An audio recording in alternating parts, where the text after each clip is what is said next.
La police reste extrêmement prudente. Les deux victimes sont la mère et la sœur de l'assaillant. Il a certes été condamné pour apologie contre le terrorisme. L'État islamique a revendiqué cette attaque, mais la piste d'un drame familial reste elle aussi étudiée.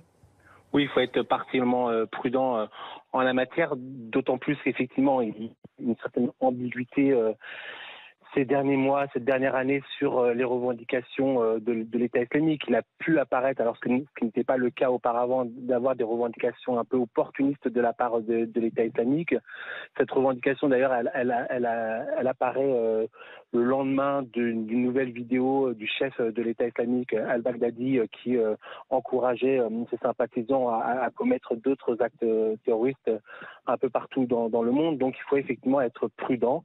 C'est effectivement les investigations de la police et de nos services de renseignement qui vont permettre de pouvoir y voir plus clair, de savoir si c'est effectivement un différend familial ou si c'est effectivement un acte terroriste.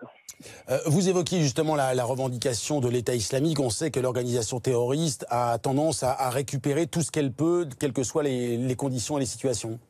C'était effectivement le cas cette dernière année où on peut s'interroger sur certaines revendications de l'État islamique, sur des actes un peu partout. C'était notamment le cas sur la tuerie de Las Vegas où il y avait un vrai doute et un vrai questionnement. C'était pas le cas auparavant où l'État islamique, pour des raisons de crédibilité, ne s'amusait pas entre guillemets à revendiquer de manière opportuniste. Là, cette dernière année, vu l'affaiblissement de l'État islamique, il y aurait eu un changement de stratégie dans les revendications.